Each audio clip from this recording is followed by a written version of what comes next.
the league lead tonight.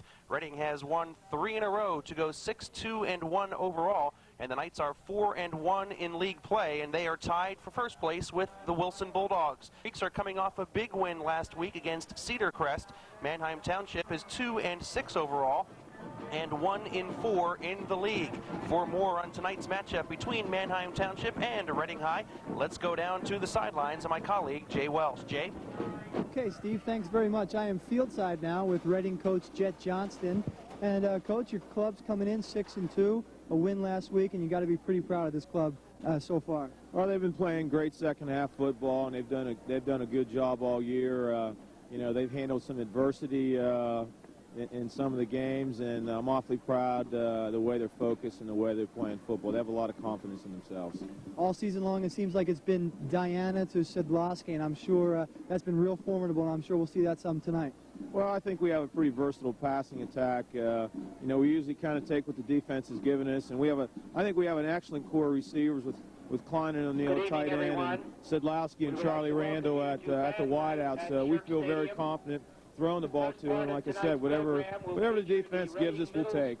And of course, you mentioned the defense, and they have been really tough in the second half.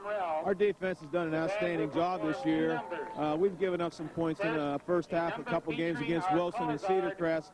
But for the most part, I think they played outstanding defense, and I think one of the better defensive teams we've had here in a long time.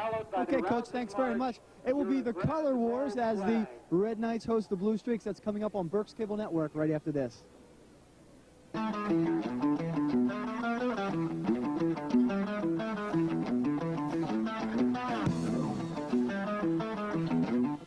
There's nothing like a classic movie to remind us what it's like to flirt shamelessly, love passionately, lose your heart, walk on air, or jump for joy. American movie classics. We bring back the feeling.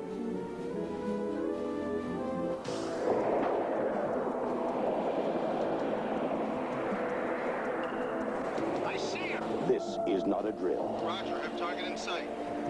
This is what we do. Swimmer away. Every day in the Coast Guard. Battling the elements to save lives is just one of the real missions we tackle. Swimmer checking victim. Coming up.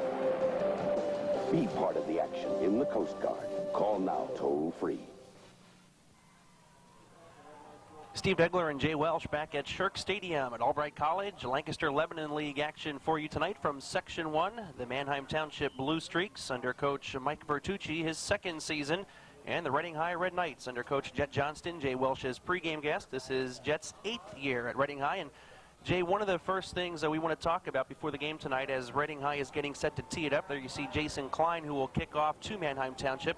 The condition of the field with all the rain this week, it's very muddy and slippery out there. It definitely is a sloppy track. And first of all, isn't it amazing how quickly I get up here after the pregame interview? But we were down there on the field talking to the coaches prior, and you can see right in the middle of the field, it is a sloppy track, and I think that may favor a passing game because it's very tough to run and make cuts on down there. And if that's the case, you got to give the edge to the Reading team, which has Diana to Sedlowski, as I mentioned in the pregame.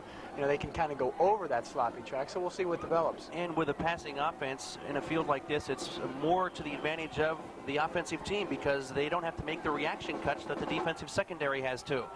Klein kicks off. It is taken on the far side of the field. That is Lamar Bailey. Bailey with a hole up the middle across the 40-yard line, and he'll give Manheim Township great field position to start this game.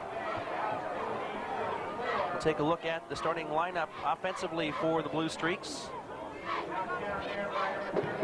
Quarterback is number 27, John Byler. Byler is a 6-foot senior. He'll be joined in the backfield by number 44, Jason Anderson, a fine running back, and Lamar Bailey is the starting fullback. The split end is number 2, Steve Herman, and the tight end is number 85, Mike Iaquinta. They'll keep it on the ground to start things, and a good surge by the Reading defensive line, led by number 52, Troy Shea.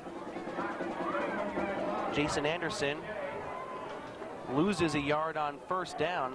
Anderson had a big ball game last week against Cedar Crest. rushing for over 180 yards, but he loses a yard there. Yeah, you mentioned last week Jason Anderson, 25 rushes, 181 yards, and you can tell what kind of athlete this kid is because he also leads the team in tackles, so he'll do it both ways tonight. Byler again will keep it on the ground. This is Bailey trying the right side, and again the Reading defensive line with great pursuits. That time David Smith, who's having a fine year from his defensive end position, and that'll be no gain for Bailey. It's 3rd down and 11 for Manheim Township. Defensively, Reading with a 5-2 alignment. Derlin Rios, the nose guard, one of the finer defensive players in Berks County. You see Dave Smith having a great year at defensive end. The linebackers, 2 good ones, Dean Schroeder and Alex Brown, and a lot of speed in the secondary for the Red Knights. 3rd and 11, Byler will go up top. He has a man open, but he overthrows number 80. That is Matt Townsend, who was open. And a late flag on the play, and Byler, the quarterback, is hobbling well behind the line of scrimmage as he was hit after letting go of that pass. The flag is at the line of scrimmage. Now the officials are discussing things here, and we'll see what the call is. Personal foul against the Red Knights, so instead of getting the football, a 1st down for Manheim Township, and this has been a problem for Reading this year. The Knights have picked up a lot of penalties, and when they have been penalized, it's been for big yardage. They have a real aggressive team. You mentioned good foot speed in the second. They have just personal foul. Here's the call from our official tonight. Reading High averaging over 5.5 penalties per game, but each penalty has cost the Knights an average of 9.5 yards, and that's 15 there. That'll give the Blue Streaks a 1st and 10 at the Reading 42-yard line. Well, on that last play, Byler, we mentioned a sloppy track at the beginning of the game, lost his footing, and that caused him to overthrow the receiver. And Byler is out of the ball game. Jamie Spinagle is the new quarterback. He gives it to Anderson off left tackle, and big yardage for Jason Anderson. Picks up 11 for a 1st down. So Spinagle into the ball game. He is a 6'1 junior. He was the quarterback for 4 games earlier this year when Byler was moved into the backfield because Lamar Bailey missed those 4 games with a separated shoulder. Now I just saw Byler check back in. Is he back at quarterback? Yes, he is. Byler sits out one play and comes right back in. 1st and 10 for the Blue Streaks. Again on the ground and nowhere to go. Is that Reading defensive line responding once again? The tackle made by number 59, Steve Walls. You mentioned that Byler took a hit on that last series. He probably just went out, went over to Coach Mike Bertucci, checked in, said, Coach, I'm fine, came back, but it's a nice luxury to have when you have a Spinagle on your team as well as Byler. There you see the rest of the offensive starters from Manheim Township. Keith Graham, the center, was knocked unconscious a couple of weeks ago against Wilson. Game the Bulldogs won easily 43-7, and he spent the night in Reading Hospital. He is back in action for the Blue Streaks. 2nd and 11. Byler is going to run the option. A flag on the play. He gets around the left end before being run out of bounds at about the 25-yard line. But when the referee throws that flag, it's usually against the offense. Yeah, the flag coming in the backfield. Could be either somebody jumping too soon or maybe even a hold. Chauncey Martin coming up from his quarterback position to run the quarterback out of bounds. The officials are again discussing the call here. There's only one flag on the field, and that was thrown by the referee, the man there in the white hat.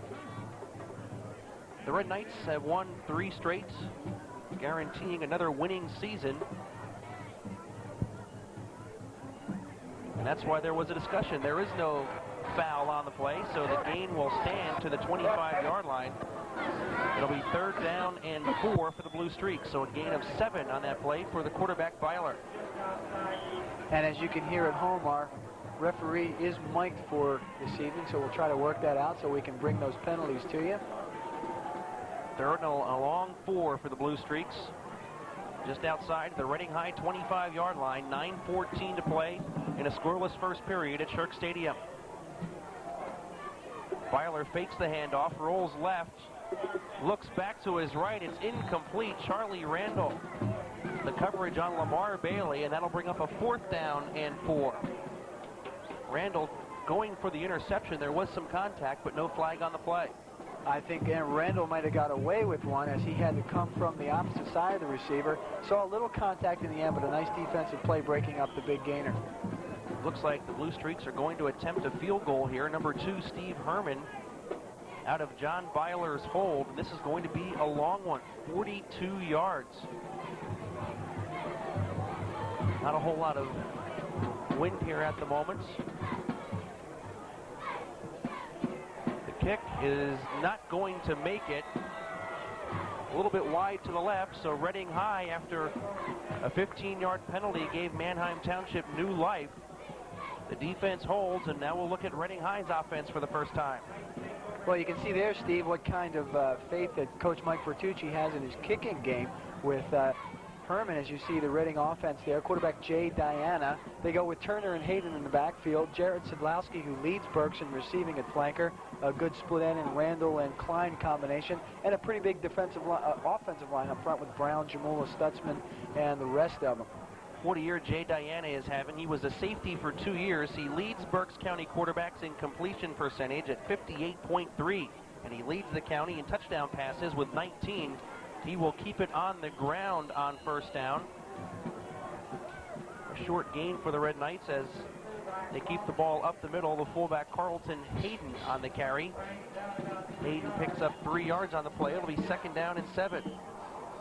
Darnell Turner, the very talented tailback of the Knights, has been slowed for much of this season by a sprained ankle. He has carried just 49 times. However, when he carries the football, he averages over 5 yards per carry. He is a threat to break a long one at any time. Fullback again across the 25, and good second effort that time by Hayden. Will bring up a 3rd down and short for the Red Knights. We talked about the size of the offensive line. Let's take a look at the defensive alignment. Whalen, the starter, Kochenhauer, Groff, and Devaney up front. Linebacker is Jason Anderson and Lauren Freund. Cornerback, they have McGinnis and Spanago with Grable and Byler at safety. A pretty good defense. Spanago, the backup quarterback, starts in the secondary, and Jason Anderson has 31 tackles in his last 2 games, and Diana does not like what he sees. He will call a timeout. 7:51 to play in the first quarter. No score between Manheim Township and Reading. The Knights are facing a 3rd down and 3 at their own 27-yard line.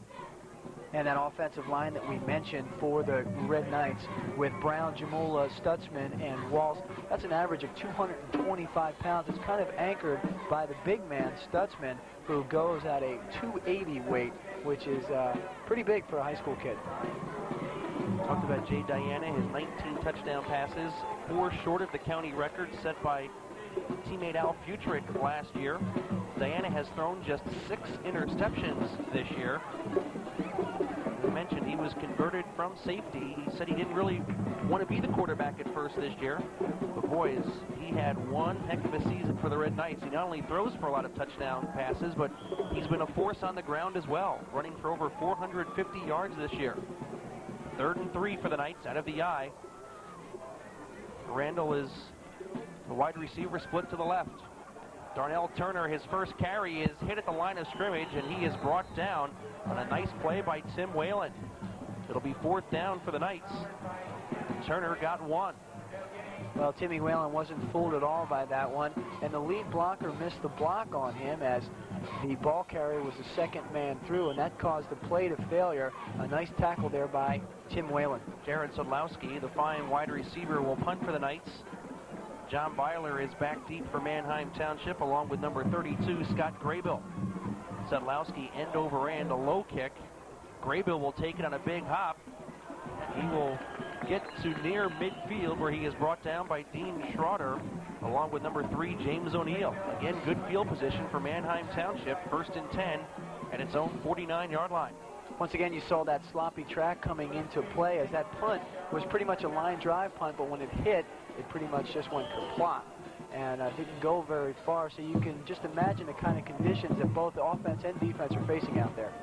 Manheim Township, its only league win coming last week against the Cedar Crest team that played Reading High extremely tough. The Falcons led that game at halftime 21-6 before Reading outscored them big time in the second half. Anderson off the left side on 1st down into Reading territory, picks up about 5 on the play. And in on that tackle amongst the other red shirts, number 79, Derlin Rios. And Steve, will be calling his number a lot tonight as he really shines on that defensive unit. That Cedar Crest game, the second of 2 straight where Reading High trailed 21-6 at halftime. The first one, Reading scored 26 unanswered points in the second half to beat Wilson 32-21. They scored 27 against Cedar Crest the next week to win 33-21. Byler is looking deep. A receiver was open. There's contact on the play, and a couple of flags come into the play. And this looks like Chauncey Martin is going to be called for pass interference as the Manheim Township receiver, number 34, Alex Meekum, got behind him, and there was contact, and it looks like another big penalty against Reading High. And it is. That is a huge penalty, as that'll put them right down inside the red zone. And you mentioned, Steve, that Chauncey Martin was the victim of that one. I guess that's a 15-yard penalty. It'll be a 15-yard penalty from the line of scrimmage, so the ball should come down to 32. But again, that point when Reading High has been penalized this year, it's been for big yardage. And again, another 15-yarder costing the Knights. Martin did one thing the defensive back should never do, is stop and become a spectator. And in that situation, he let the receiver run into him, and you're going to get flagged for that every time. 6:12 to play first quarter. 1st and 10 for Manheim Township at the Reading High 32-yard line. Second time the Blue Streaks have been into Reading territory. Byler will keep it on the option around left side. Some good blocking up front. Another flag. Byler tries to stretch out to the first down marker, but this one may come back against the Blue Streaks for holding. Either a holding or a block in the back. You see that a lot of times on the end-around play. The flag is at the 31-yard line, a yard past the line of scrimmage. That was another good first down play for Manheim Township. It picked up 9 yards, and there is the illegal block that Jay was talking about, and this will cost Manheim Township. Big game next week, our final regular season game. As you see, Reading High leads this series 4-1. The Knights winning last year 28-14. The traditional backyard rivalry next week. Here. Wilson and Governor Mifflin for you on Berks Cable. This penalty will move the ball back to the 45-yard line. Still first down for Manheim Township, but they have a long way to go. 23 yards to go for the first down. Steve, on that last play, a good fake Byler as he handed off to Anderson. That sold the play because the defensive line really converged. On first down, Anderson will get it. He is hit behind the line of scrimmage, still stays on his feet, and is going to lose more yardage because of it. For the middle of the Reading defensive line has done a good job thus far tonight. And that time, leading the charge was number 49, linebacker Dean Schroeder. He is a tough one. Also in on the play making the initial hit is the fellow that I spoke of before. That's Robert Stutzman. Big number 69 in there, going both ways offensively and defensively. He read the play real well to cause the initial contact. A loss of 3 for Anderson, second down and 26 for the Blue Streaks. Just under 5.5 to play, scoreless first period. Byler is looking up top. He overthrows the intended receiver, number 2, Steve Herman. 3rd and long for Manheim Township. Well, Byler has thrown 3 balls this evening, or maybe a few more, but most of them have been overthrown. As you see in a lot of the ones that he tries to get out in the flat, and a lot of times what happens is you get a little pumped up on those situations. He knows he's got a long way to go, and that's what causes the ball to get overthrown. It definitely looks like that is what's happening. He's trying to put too much on it, and the ball's sailing on him. 3rd and 26. Byler again back to pass, under some pressure. He's going to keep it. He has a lot of room up the right side. Will it be enough? He's hit initially by Charlie Randall and then brought down from behind by number 79, Derlin Rios, who came all the way from his nose tackle position. Big yardage for Byler, but he's still short of the first down. It'll be 4th and about 7 for Manheim Township.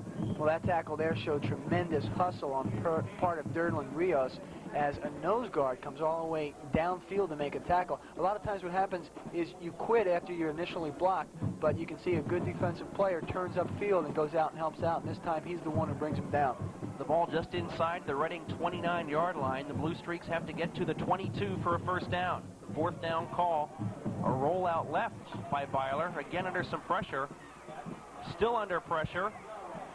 and he is hit at the line of scrimmage and dropped for no gain. Another flag on the play. He was hit hard that time, and again, Derlin Rios chasing him comes up with a big play. And we may get another block in the back. Clipping this time against Manheim Township, and we'll see if Reading takes the football, which I'm sure the Knights will do here. Even though it's a 15-yard penalty, I'm sure the Knights will decline the penalty and take the football. Fantastic pursuit that time by number 55, Alex Brown. Offense, decline, first down. And the Knights do decline the penalty. It'll be 1st and 10 for Reading at its own 29-yard line. The Knights' second possession of the evening. I expect we'll see Jay Diana put the ball in the air this time. 3 running plays and out for the Knights on their first possession. 4:15 to play, first period. The Knights looking to win their 4th straight. If they do that, they would be no worse than a tie for first place in Section 1. Both Reading and Wilson 4-1 entering this weekend. The backs are split behind Diana. He will keep it on the ground, almost a face mask that time against Manheim Township. The ball carrier is number 36, Ben Alexander. Alexander, a 6'1 sophomore, picks up 2 on the play. When we spoke to the coaches before the game, one thing that Jet Johnson said is that he is very happy with the diversity of his offense. We talked about some of the high-profile players that he has, but he can run anybody in and out of there, and on any given night can have a particularly good game. 2nd and 8 for the Knights. He has a lot of weapons, that's for sure. Randall left this time. Diana will look to throw for the first time. He's under pressure, nearly goes down, manages to keep his balance somehow, and picks up some yardage on the play. Tim Whalen nearly had the sack. Diana was able to gain about 4 on the play. It'll be 3rd down and 3 for the Red Knights. Well, you mentioned about Diana's passing ability. His rushing ability showed right there. He came back, checked off on all the receivers, saw that there was nothing going on downfield, and was able to turn a loss into a small game. Diana had 4 touchdown passes against Pottstown, 5 against Lebanon. But he's also been a force rushing, as Jay mentioned. In his last 3 games, he has 5 rushing touchdowns. 3rd and 3 for the Knights. 2.5 to play in the first quarter. Again on the ground. Alexander again is hit at the line of scrimmage, and Manheim Township being very stingy against the run tonight. It'll be 4th and 3 for the Knights, as no gain for Alexander. So Reading has had 2 possessions. It has been 3 running plays and out each time, although Reading did want to throw the ball on 2nd down this time. You know, I'm very surprised at that, Steve, because usually when you have the ability to throw the ball in 3rd and 3, that's a nice situation to roll out and get a nice little pass in. Sedlowski to punt. Byler is back. A fair catch is called for and made by number 32, Scott Graybill. Manheim Township will take over 1st and 10 at its own 33-yard line with 1:55 to play in the first period at Albright College. You mentioned that Reading has gone to the ground, and in 3rd and 3 situation, they're playing against the 4-3, and in the last 2 series of both the outside linebackers have been coming up on the line, almost daring them to run, and I would think that Jet Johnson will pick up on that and try to go to the screen pass when he gets in a similar situation. Anderson, the lone setback. Graybill in motion from the wing. Byler fakes to Anderson. He'll keep it left side, runs the option. The pitch to Graybill, and he'll pick up about 4 on 1st down. That was an option play that almost seemed to be in slow motion. Byler actually could have kept the football and maybe picked up some more yardage. Well, once again, we'll bring up the conditions, and you know, Byler Anderson and Lamar Bailey, as well as Scott Graybill, are all offensive players that have pretty good speed out there. And when you see you running the option play and your cleats are digging in and you're just pushing up the ground, it might not be a good call almost all the time. 2nd and 6 for Manheim Township. Anderson gets the football this time. He's across the 40-yard line, dives to the 41. They'll be 3rd down and short for Manheim Township. There you see our final regular season game for you next week at Governor Mifflin, the Bulldogs and the Mustangs. Jason Anderson with that last carry, a big running back, 6'1", 210 pounds is the senior, and he's not one of those guys that's going to shy away from the middle of the line. He's just going to bring the ball right at you. Backs are split, third and a short 3. Anderson again has the first down across the 45. He needed to get to the 44, and Manheim Township with a 1st and 10. And the referees are going to spot it back at the 45-yard line. Once again, Anderson bringing the ball right to the defensive front of Reading. And usually in the first quarter, what the feeling out period is to see what is going to be effective. And so far, in that short situation, that has been an effective play for Manheim. And the defense has really been the key for Manheim Township. Coach Mike Bertucci told us before the game he wants the defense to play well and keep the ball out of Reading's hands, and that has certainly been the case here in the first quarter. A flag on the play, and the play is blown dead with 12 seconds left in the first period. I think we might get some movement here. This will go against Manheim Township. So Bertucci's game plan is working to perfection thus far. Illegal procedure against Manheim Township will cost them 5. The ball back to the 40-yard line. It's 1st and... Dead ball, false start. 12 seconds to play in a scoreless first period. And Steve, that's a real good point, because sometimes that your best defense is a good offense just by keeping them off the field. Blue Streaks will have to hurry to get this play off before the end of the quarter. And they do, just barely. Byler rolling out to his right, another flag. He throws across his body, a great one-handed catch by Graybill in Reading territory at the 35, but this one is going to come back for an illegal block. The flag is thrown at the 34-yard line. The referee again throwing the flag, and this one almost certainly will go against Manheim Township, so instead of a big gain into Reading territory, it's going to be a holding is the actual call. It's going to cost Manheim Township some more big yardage as the flag was thrown at the 34-yard line. Well, that was a blatant hold. I didn't catch the number of the down linemen who caused the play, but there was heavy pursuit by the defensive front, and he came right in there, and it really is a shame because it nullifies a terrific catch by Graybill. Outstanding catch by Scott Graybill, number 32, a 6-foot junior. That's one of the finest catches we've seen all year. Jumping into the air, the one-handed grab under pressure. Hold, offense. One extended play for the period. Referee telling us we'll have one more play before the end of the first period. The ball back to the 24-yard line of Manheim Township. The Blue Streaks have to get to the Reading 45 for a first down, so it's 1st and 31. Certainly have been a lot of big penalties in the first quarter, and that holding call marked off from the spot of the foul. Anderson, the lone setback. He gets the ball on first down, bangs for a yard to the 25, and that will bring us to the end of the first period from Albright College. Manheim Township nothing, Reading High nothing. Back with the second quarter right after this.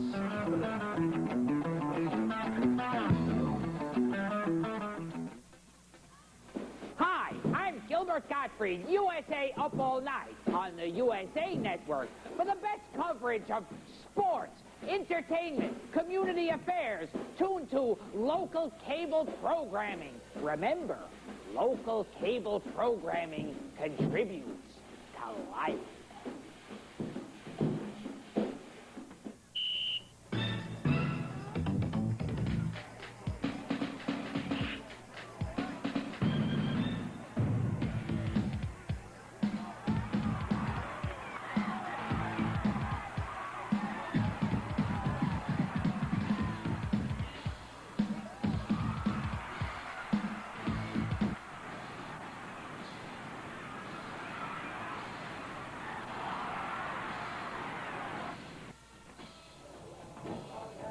Steve Degler and Jay Welsh back at Shirk Stadium. No score after one period of play at Albright College. Reading High and Manheim Township. Lancaster Lebanon League Section 1 action.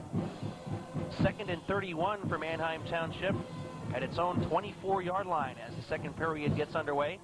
John Byler looking to throw on second down. Again, under a lot of pressure, scrambling for his life.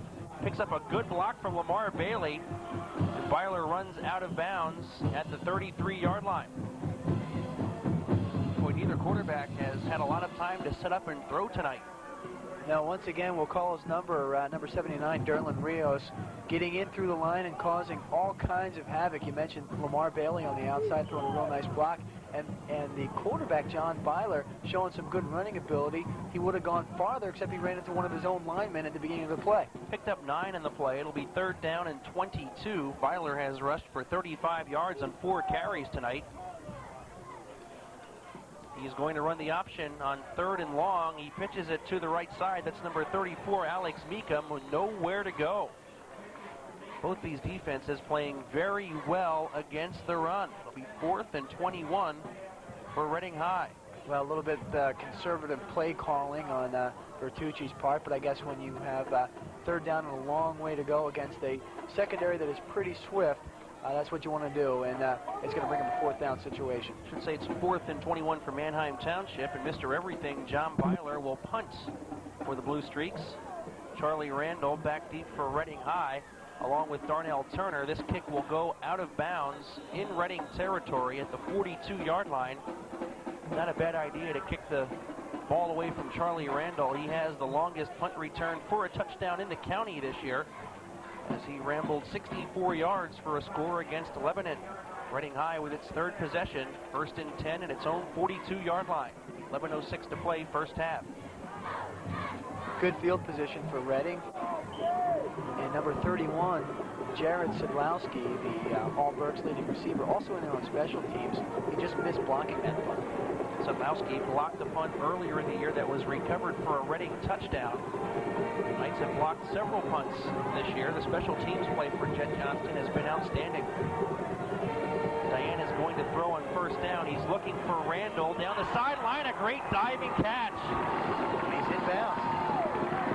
At the 40-yard line, that little timing pattern that Reading High ran effectively last year with Tony Hardy, who was All-States.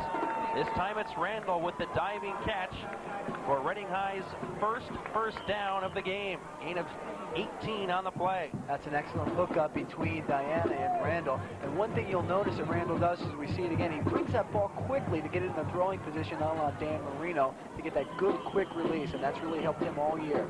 Officials timeout. Only a 2 or 3-step drop for Diana. Randall with a great catch, his 28th catch of the season.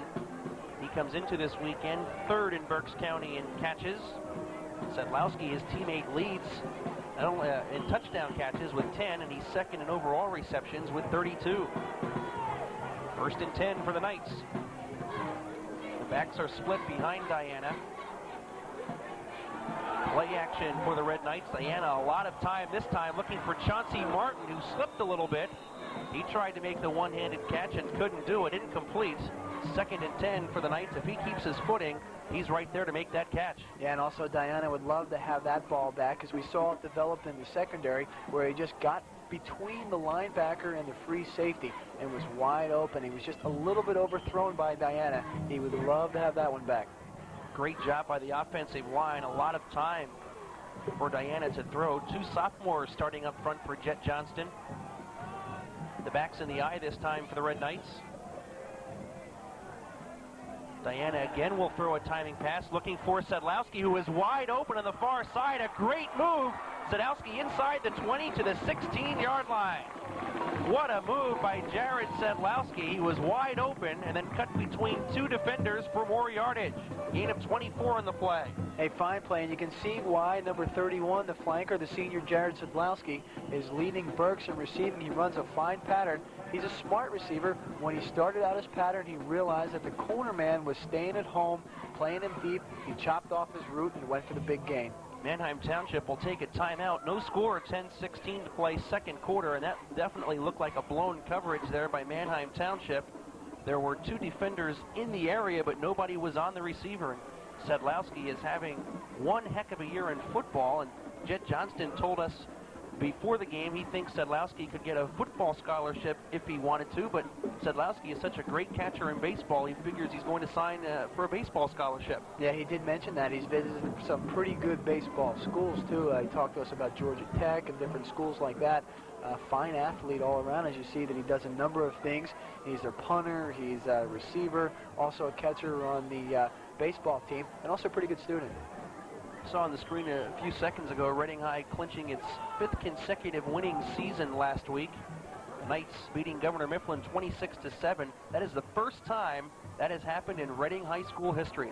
The Knights have had 5 straight winning seasons, and Jet Johnston has really turned this program around in his 8th year with the Knights. 1st and 10 at the 16-yard line. Diana to throw again under some pressure, and he is hit behind the line of scrimmage. Maybe he got back to the line of scrimmage, but number 72, defensive end Jason Groff, tripping up the quarterback behind the line of scrimmage. 2nd down and call it 10 for the Red Knights.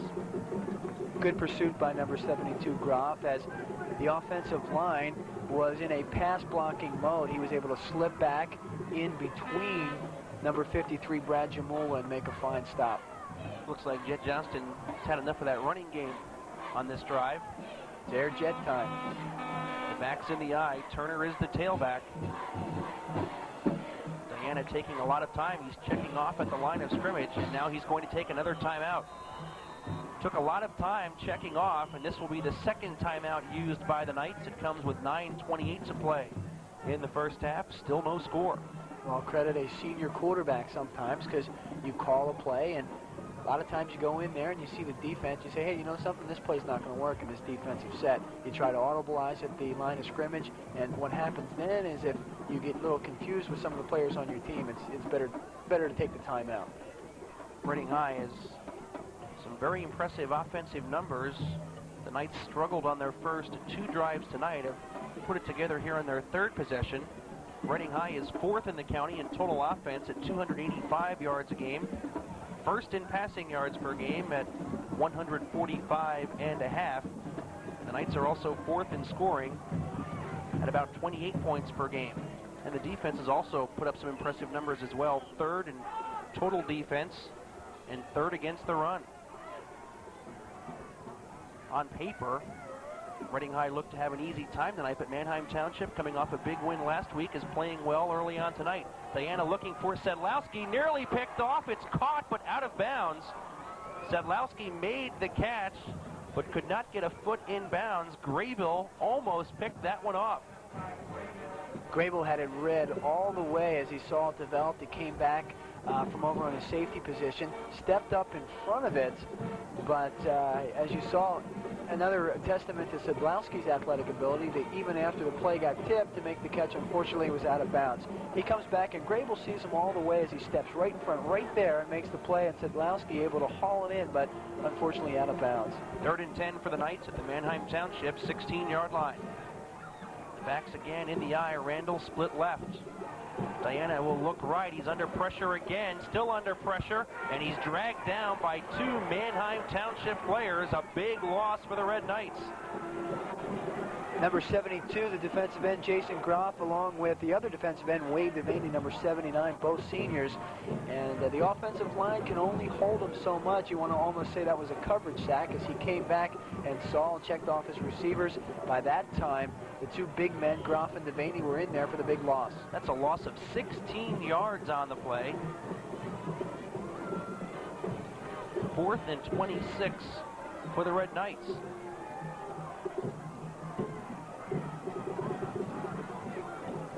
Four receivers this time for the Red Knights. Diana, again under some pressure, can't get the ball off. He escapes that sack as Groff had him. Diana scrambling inside the 20, back to the original line of scrimmage at the 16. That will not be enough as Reading High needed 26, only got 16, and Manheim Township will take over on downs. Well, another fine play by the quarterback, number 10, Jay Diana, to make something out of nothing. And it's fortunate he doesn't get the first down, but he puts him in pretty good situation here as he gets a pickup of at least 10, 12 yards. 1st and 10 for Manheim Township at its own 16-yard line. His teammates call Diana Randall. His scrambling abilities like Randall Cunningham, which you may not see at all this weekend at Vet Stadium. Difference is Diana starts, right? That's exactly right. Anderson, who is the workhorse out of the backfield for Manheim Township, tries the left side, picks up 4 yards on first down. It'll be 2nd down and 6. Anderson has carried 8 times for 22 yards. And on that gainer the last time when Diana had the ball, he doesn't get the first down, but what he does is tells the defense, hey, we're not at midfield anymore. We put the play all the way back, and that pumps the defense up when they come on the field. Running is not unusual to Diana. He is the only Reading player to rush for more than 100 yards in a game this year. He's the only one to do that. Byler again will keep it on the ground. A play very slow in developing. Byler faked to Anderson, kept it around the right side, and he may lose a yard on this one, and he does. And I think both coaches right now are seeing how as the game is progressing, the track is getting less and less able to run on. So you might be seeing some passing more. You saw Jet Johnson doing his last series, and maybe Bertucci will go to some more passes. Just over 7 minutes to play, second period at Albright College. Manheim Township nothing, Reading High nothing. 3rd and 7 for the Blue Streaks at their own 20-yard line. Again on the ground, Lamar Bailey tries the right side and nowhere to go. He will lose yardage as he was wrapped up by the defensive end, Dave Smith. It'll be 4th down for Manheim Township. The Blue Streaks will have to punt the ball back to the Red Knights. 3 and out with running plays. They've tried to go up the middle, and that's been pretty much clogged up by the nose tackle, Derlin Rios. In that situation, they tried to go to the outside, but Steve, you mentioned the great foot speed that they have in the linebacker core and secondary, and they're able to stuff the run both inside and out. 4th and a long 7 for Manheim Township. 6.5 to play in the first half. Officials had stopped the clock, and now it is rolling again. Turner and Randall back deep for Reading High. Byler to punt, and you mentioned on the first punt, the guy to watch is on the right side of the Reading line, number 31, Jared Sedlowski. He loves to do this. Here he comes. He almost got it again. A good kick this time by Byler. Darnell Turner is going to let it roll, and it takes a Manheim Township bounce inside the 35-yard line. Turner had a chance to at least make the fair catch, and he lost a good 10 or 15 yards by letting it drop. Reading High will take over 1st and 10 with 6:04 to play, second period. And once again, you saw the, I guess, the astuteness of Sedlowski as he, not Sedlowski rather, but Byler as the kick. He's going to try to keep it away from number 1, who's Mr. Excitement, Ed Randall, on those punt returns. So you'll be seeing that throughout the night as they try to keep the ball away from him on the returns. 1st and 10 for the Knights. Randall comes to the right side. Sedlowski split wide to the left. And now timeout is called by Manheim Township. The Blue Streaks only had 10 men on the field. They tried to get number 4, Sean McGinnis, on at the last second, and he wasn't ready. So instead of getting burned and a big gainer for the Knights, the Blue Streaks take their second timeout, each team with 1 timeout remaining here in the first half. Now, those timeouts are okay to take in the first half, but when you're doing that in the second half, that's when the coach looks down at you and say, hey, you cost me a timeout, and that's a lot more important as the game goes on. Mike Bertucci in his second season at the helm of the Blue Streaks, 7 and 11 thus far at Manheim Township. He says they've made a lot of mistakes this year and has led to some tough losses and a lot of frustration, but as we mentioned earlier, this team has been playing better as of late, despite a blowout against Wilson a couple of weeks ago, in which the Bulldogs jumped out to a 43-0 lead and won that game 43-7. And they lost a lot of people last year. There you see Jet Johnston talking about Darnell Turner, who has really been hampered by an ankle injury this year, a guy who just great natural ability, as Jet Johnston says, and he is a threat every time he touches the football, but he has been slowed by that sprained ankle. He'll try it here on 1st down. He has a hole in the right side and fumbles the football. It's still loose. Reading High is going to recover at the 25-yard line. Turner stripped of the football. It was recovered by Jason Klein, the tight end. Turner had a hole on the right side, but he lost the football, and Reading High loses 10 on the play. It'll be 2nd down and 20. They lost 10 on the play, but they'll take it because they're very fortunate. The ball was in the hands of number 27, John Byler, coming up from the safety position, and he'll be kicking himself not to be able to snatch that one up. It looked like Turner had good yardage on 1st down before he was stripped. 2nd and 20 for the Knights. 5 minutes to play in the first half. Diana to throw over the middle. It's complete. at the 39-yard line to Charlie Randall. Gain of 14 on the play. It'll bring up a 3rd down and 6 for the Knights. As Randall with his second catch of the night. Diana is now 3 for 5 for 56 yards. And once again, playing against that 4-3, both those linebackers coming up in the slot, it leaves the middle open, and Randall able to recognize that and cut off his pattern for a nice little gain. Randall to the right this time, Sedlowski to the left. Turner the tailback, Alexander the fullback behind Diana. Diana, another timing pass for Sedlowski on the left side. He just overthrows it. Sedlowski had a step on the defender just out of his reach, and Reading High will have to punt. That's a nice call there by Jet Johnston, because that timing pattern has been working for them and just a little bit overthrown, but it was a nicely thrown ball by Diana. 4th and a long 6 for the Red Knights. Sedlowski is the punter for Reading High. Byler and Graybill just inside the 30-yard line waiting for the punt. Have to watch Sedlowski. He's run a couple of fake punts back there this year, not this time.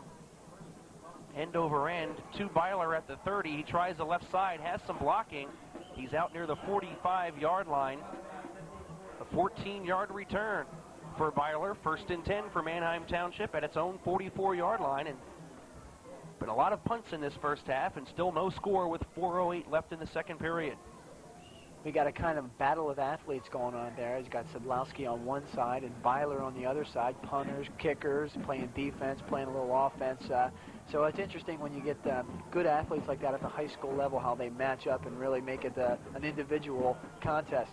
One advantage for Reading High is that the Knights have been playing extremely well in the second half of games this year, and they may need it again tonight. Bailey on the quick toss gets to midfield. Good yardage on 1st down as he is dragged down by linebacker Alex Brown. And the Blue Streaks have had, if you want to call it marginal success, going to the outside as compared to no success going to the inside. So they're going to be calling those plays to try to take advantage of running against a 5-2 system, which doesn't have the linebackers at all in the slot. Bailey gets 7 on 1st down, 2nd and 3. Inside Reading territory at the 49-yard line. 3.5 to play in the second period. Byler fakes the reverse. He's looking down the right side. He has Herman open, and he overthrows him, incomplete. Herman was behind Joseph Benton, the cornerback. Byler a little too much on that one. It'll be 3rd down and 3, but I like the call on 2nd and short. They opened it up a little bit. I like it a lot, and what that could do, and you see that a lot on 2nd and short, is maybe set up a short run on 3rd and 2. And in that situation, Byler had his man. There's no question about it. Got by both the coverage and a perfectly thrown ball, and they're right in business. Byler 0 for 3.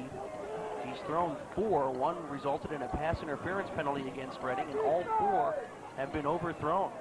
He also had another floater that was caught but called back because of a penalty.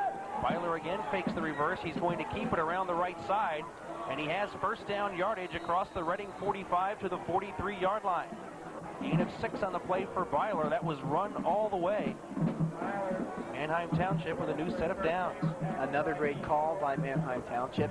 Anytime you roll your quarterback out, right before he gets to the line of scrimmage, it gives him a run-pass option. When you have a quarterback like Byler that can do both, it's a good call on 3rd and 2. You got the 1st down. Manheim Township, 1 timeout remaining. 1st and 10 at the Reading 43-yard line. Byler 6 carries for 40 yards. He'll keep it on the ground again to Anderson. Good yardage on 1st down. A big hole on the left side, and he's near another 1st down. Rios among the tacklers for Reading High. Also in on the play was Robert Stutzman, number 69. Rios being able to get into that secondary after the play initially went behind him. But Anderson, all 210 pounds, rumbling forward, and he's been effective so far. The officials are going to call timeout for a measurement here. Looks like he should have it. It's real close. And I think it's just a little bit short. A couple of inches short, so give Anderson a gain of 9 on the play. And again, we saw it on 2nd and 3, where Manheim Township went for it all. Maybe here in 2nd down and a couple of inches. The Blue Streaks will do it again. Would be a good call. 2:41 to play in the first half. No score at Shirk Stadium at Albright College. Reading High has won 3 straight. tied for first in the Lancaster-Lebanon League, Section 1. Weiler will throw on second down. He will go deep. Graybill is open and he drops it. The ball was behind him. It was still catchable. Graybill was double covered. Chauncey Martin was in on the play, along with Carlton Hayden, and it will be 3rd and short. Wasn't a perfectly thrown pass, but it was catchable. Well, that's two that Weiler would like to have back as he overthrew the first one to Herman on the long play. And now on this one, just a little bit underthrown, and what that does is gives number 42, Carlton Hayden, a chance to come back and turn around and make the play. 3rd and very short for Manheim Township. Anderson the single setback. Weiler will keep it, and he rumbles to the 30-yard line, a pickup of 4 on the play. It'll be 1st and 10 for Manheim Township. Remember, their field goal kicker, Steve Herman, missed a 42-yarder earlier, but not by that much. It looked like he was maybe a yard or two short on the distance and just pulled it wide to the left. So they're getting closer to his field goal range. And anytime at the high school level you have a coach that'll let you kick a 42-yarder, it's a testament to your ability. Clock running, 2:10 to play, second period. Weiler, the quick pitch to Bailey. Bailey with good yardage on first down, near the 20-yard line. Good kick-out block that time. Number 60, Gus Mountis, the left tackle, kicking out the Reading cornerback. That allowed Bailey to turn it up inside, and he picked up 7 yards on the play. Mountis with a real nice block, and that makes the play, because if he misses that block, then the play picks up maybe 2 or 3, but this time he turns it upfield. Nice play by Chauncey Martin to force it outside. Second down and a short 3 for Manheim Township. 2:05 left in the half. Weiler to Anderson. Anderson across the 20. That'll be another first down. Anderson picking up 5 yards on the play. The Blue Streaks are doing it all on the ground. They've not picked up any yardage through the air tonight. 1st and 10 at the Reading High 18. Clock running, 1:55 left.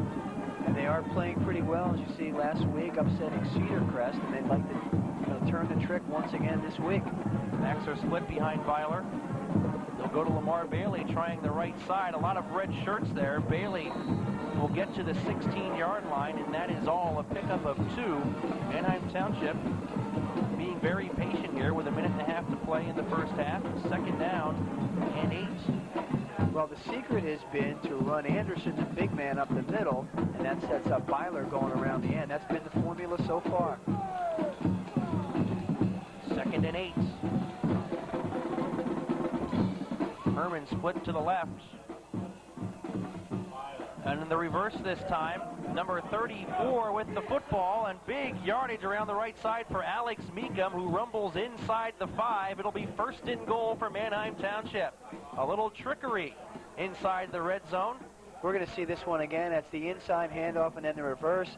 And coming in and on the tackle, number 1 was Charlie Randall as he came in, and he did the right thing. Anytime you're mismatched, you go for the legs, and that's what saved the touchdown. Lamar Bailey handing off to Meekum, a gain of 14, 1st and goal from the 2, 50 seconds left. Weiler fakes the handoff, he rolls to the left side, now he's going to throw it. Herman is wide open in the corner for a touchdown. John Weiler drawing the defense to him, threw to Herman for a touchdown, and now we have a late flag on the play. The touchdown should stand. It was well after the play. The Reading High player is applauding. It looks like it's going to go against Manheim Township, and now they're saying an eligible receiver downfield, so the touchdown won't count. Oh, that my goodness. was a very late flag thrown by the umpire. Well, to sort the confusion out, a lot of times when you have the quarterback scrambling, the offensive lineman will release a little too quickly, and that is probably what happened. But it nullifies a fine play. Weiler with that run-pass option and Ineligible receivers downfield. And that's what it is. Boy, it's tough to be ineligible downfield when the ball's only at the 2-yard line. But a big penalty against Manheim Township. Reading High is going to take a timeout. 46 seconds to play, and a very late flag. In fact, I thought we were going to see some sort of unsportsmanlike conduct penalty after the touchdown, either out of frustration by Reading High or out of celebration by Manheim Township. That's a tough call for the referee to make it at that point. As you said, it's very tough to be downfield when the ball's on the 6-yard line. And that's unfortunate because it wipes out a very exciting play. And once again, Mike Vertucci, realizing the talents that he has in a quarterback like John Byler, calling a run-pass option down this part of the field, which I think is an excellent call. I don't know if we're going to get a chance to see that replay again, if we can catch maybe who the lineman was downfield. The ball was on the 2. The 5-yard penalty moves it back to the 7-yard line. Yeah, that's right. The ball was on the 2. That is real difficult to be upfield when you're on the 2. The thing that really amazes me is how late the flag was thrown. First and goal at the 7-yard line. 46 seconds to play in the first half. Still no score. Manheim Township has had most of the good scoring chances thus far. The ball stays on the ground. Anderson breaking tackles, lunges to the 1-yard line. Anderson had a couple of guys around his ankle. He dragged them with him. They're going to spot it just inside the 2. It'll be 3rd down and goal. 30 seconds left. Manheim Township still has 1 timeout remaining. Reading High trying to get some defenders off the field. They do just in time. Byler fakes the handoff. Left side, touchdown. No flags this time. John Byler keeps it and scores from 2 yards out with 14 seconds left in the second quarter. Manheim Township on the board, 6-0.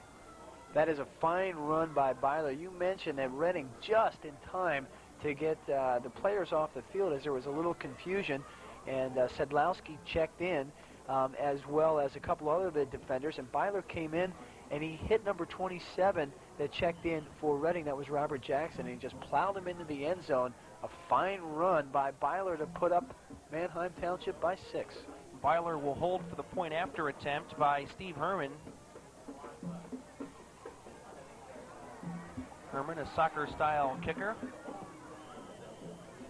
And it is good, so with 14 seconds left, Manheim Township drawing first blood. It is 7-0, and Reading High is going to need another big second half effort tonight. Reading High has been tremendous in the second half, especially in league play, allowing just 1 score after halftime in the Lancaster-Lebanon League. And in the last 4 games that Reading has played, it has outscored its opponents 73-0 in the second half. And we'll go to halftime trailing tonight. How good it is for the Blue Streaks to get those points on the board. As you mentioned, they've been real stingy in the second half. So to cash it in with just 14 seconds to go before we go to that second half is a nice play by Byler. The Knights should go into the locker room trailing. Manheim Township, I'm sure, is going to be very conservative here, not only on the kickoff, but on any plays Reading High will be able to run from scrimmage.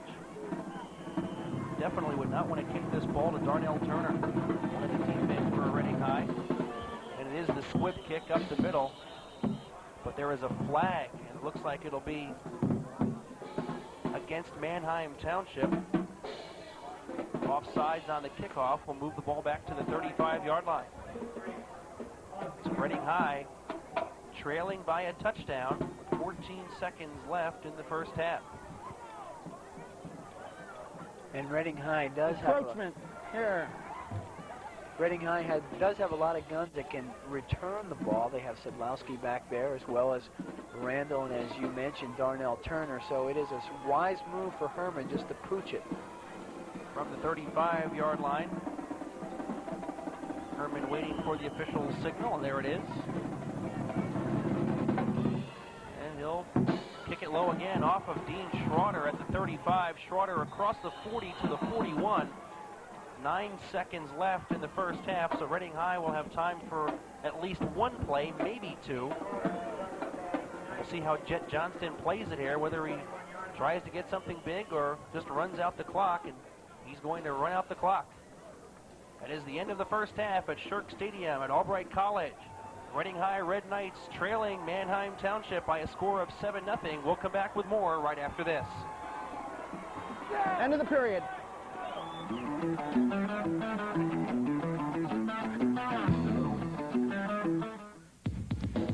of Albright College. We're at halftime. Lancaster-Lebanon League Section 1 matchup. Manheim Township with a late touchdown in the second quarter, leading Reading High by a score of 7-0. And, Jay, when you look at the first half, John Byler scoring from 2 yards out with 14 seconds left. Manheim Township really controlled the line of scrimmage, both offensively and defensively. It's a little bit surprised to look up at halftime and see that 7-0, and the points are on the side of Manheim. And they've been effective on the ground. We'll see the stats in a couple of minutes, but you'll see that what they've been doing is going Byler to the outside, and his speed has been really causing them a lot of havoc in the defense. And then what that sets up is Anderson coming up the middle with that big power run, and it's been real effective. The thing to watch for is Reading High in the second half. The Knights have been dominant in the second half, especially the last 4 games mentioned earlier. They've outscored their opponents 73-0 in the second half. Reading High struggled on the ground in the first half. However, they were able to move the ball a little bit in the air, and I would expect we'll see a little bit more of that in the second half. And we talked about that sloppy track, and we'll take a look at the halftime stats there. That's the big one, is the yards through the air. As they haven't needed to go through the air as Manheim, as they have been 0 for 4, and they've been doing it on the ground. Reading High with just 4 rushing yards on 10 attempts, 56 through the air. You see, not a turnover, which is a little bit of a surprise considering the field conditions. Reading High did have a fumble that the Knights were able to recover. The penalties, Reading High penalized twice, and you see a 15-yard average. Manheim Township has picked up more flags, but they haven't been that much of a factor, except 1 touchdown was called back for Manheim Township on an ineligible receiver downfield, but it really didn't affect the outcome as they were able to punch it in anyway, as Byler scored from 2 yards out with just 14 seconds left to play in the first half, and that is where we stand here at Shirk Stadium. Reading High trailing the Blue Streaks by a score of 7-0. The Knights will get the football to start things here in the second half. Reading trying to retain at least a tie for first place in Section 1 as the Knights come into tonight's game tied with Wilson at 4-1, and they really have to pick up the intensity on both sides of the football here in the second half, and I'm sure Jet Johnston had a lot to say in the locker room during the break. Oh, yes.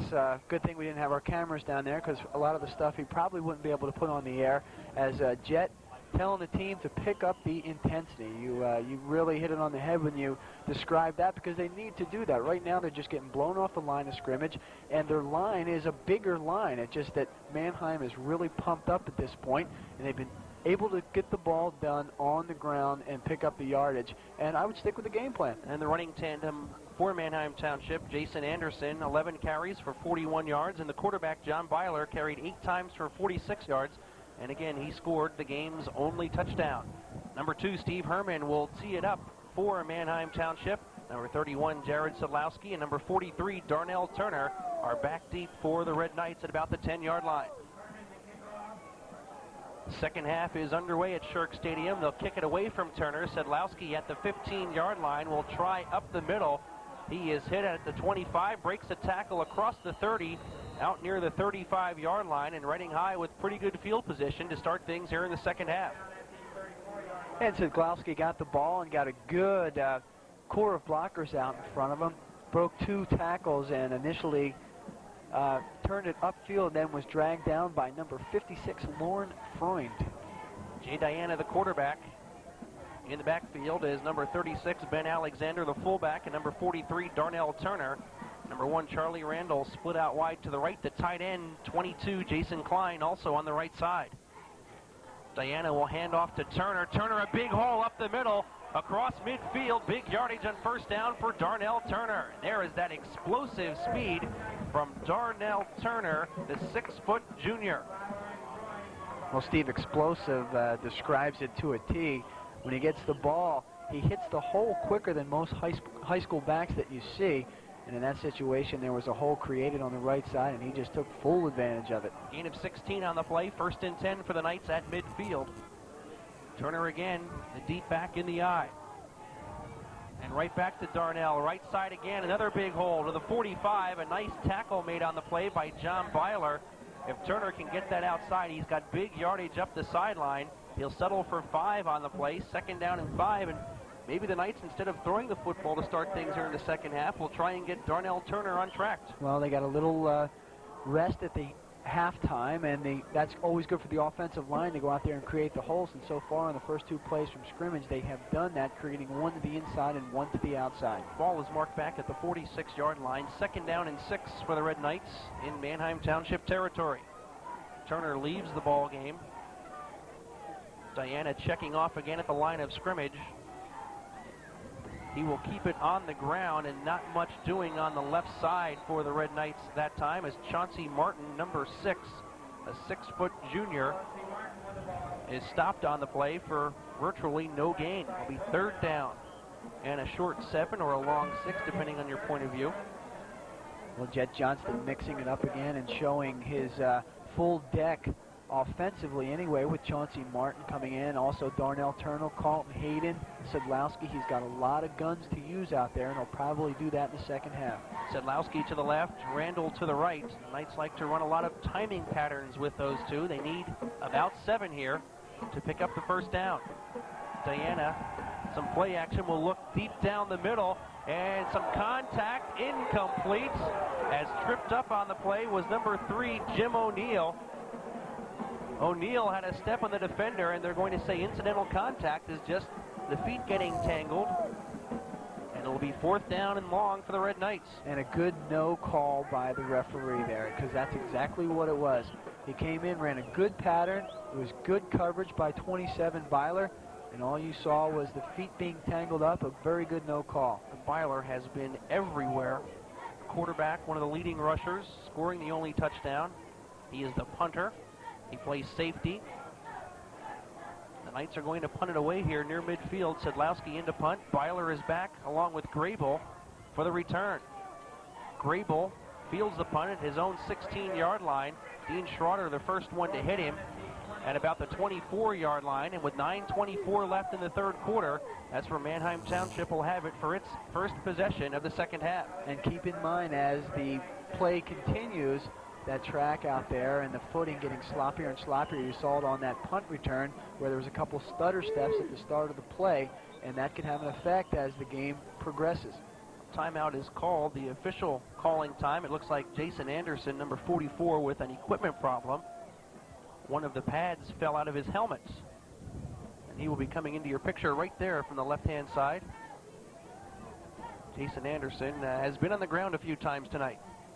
Oh, he's a workhorse. He likes it. He's one of those players that probably showed up here and saw the muddy field and said, boy, this is going to be a good game to play. Number 44 is a 6'1", 210-pound senior fullback.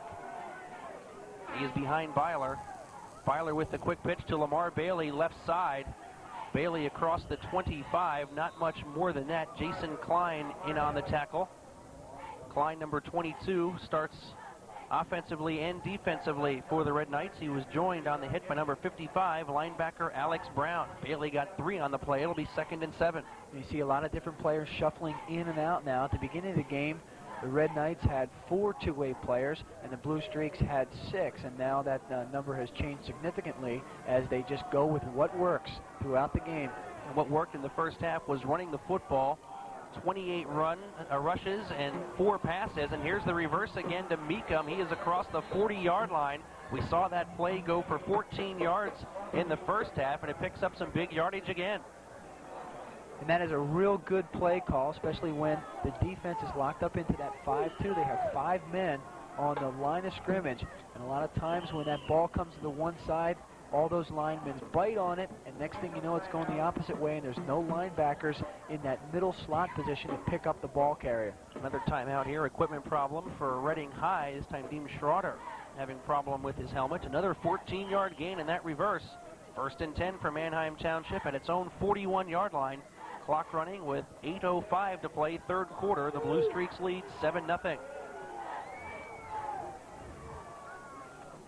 Byler will hand off to Anderson. Anderson with a move, breaking a tackle across the 45, and Manheim Township is getting outstanding yardage on 1st down tonight. We're going to spot this one down at the 46-yard line, a gain of 5. It'll be 2nd and 5. And more shuffling on the defensive side as number 31, Sedlowski, checks in for the Red Knights. And Steve, by keeping that ball on the ground, that clock keeps ticking away. Now they're going to move the ball up a yard to the 47-yard line. That down marker keeps moving. Byler again will keep it right side into Reading territory for a first down at the Red Knights' 46-yard line. A gain of 7 on the play for Byler. Well, you want to talk about mixing it up? Run to the outside, run to the inside, now run back to the outside, and that has been very effective for Manheim. The Red Knights coming into tonight -1 in the turnover category, could really use a takeaway right here. Manheim Township keeping the ball on the ground almost exclusively. Into Reading territory with 7:05 to play in the third period. Byler fakes the handoff this time. Looks down the field for Graybill. It's intercepted by Chauncey Martin. Graybill is hurt, and Martin's going to go right by him at the 35-yard line, across midfield to the 45, where he's knocked out of bounds. Chauncey Martin, and there is the takeaway for the Knights. Right now, the concern is at the 35-yard line, where Scott Graybill is down. It looks like he is favoring a knee, possibly. The ball was tipped into the air, and Graybill was just crushed from behind by the safety, and Martin was able to pick it out of midair, and he returned it 20 yards to give Reading great field position at the Manheim Township 45-yard line. Graybill is still down in the field, and maybe we'll get a chance to take a look at it. I couldn't see who delivered the hit. Here it is. Watch the safety on the far side coming in. He'll hit him in the knee, and then Martin coming over and swiping the ball right there. As you saw, number 31, that's Sedlowski, delivering the hit on him, and the ball tipped up in the air, and Martin with a big turnover, and that definitely shifts the momentum on the side of Reading. Martin actually ran right over Graybill during the return. He was really hit hard by Sedlowski coming from that safety position. So Manheim Township tries to go to the air after establishing the running game again in the second half, and it results in a turnover. Chauncey Martin on the tip drill picks it off for the Red Knights.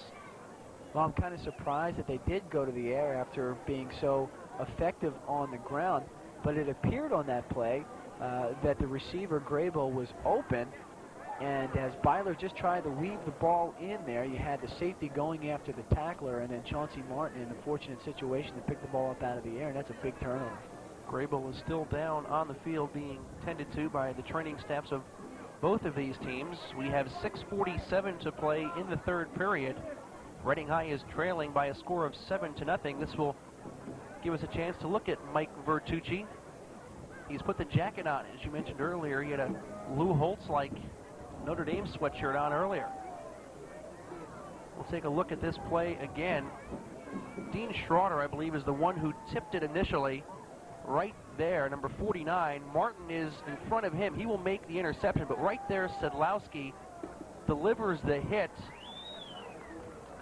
at the 34-yard line, and Martin right behind the play makes the interception. It looked like Sedlowski maybe hit Graybill on the right hip, but that left foot was planted in the turf, and it didn't give. That's exactly what happened. It was a hip-high shot, and it looks like the left leg was buried into the turf, and it kind of hyperextended on the one side, and it's nice to see him walking out on the field under his own power. So 3 Reading players figuring into that interception. Schroeder with the tip, Martin made the pick, and Sedlowski delivering the hit, preventing Graybill any chance of making a circus catch.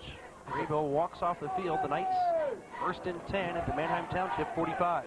It was a nice play by Chauncey Martin as you saw him up in the slot and retreating all the way to help out on the play to make that interception. Turner back in the ball game. He's the tailback.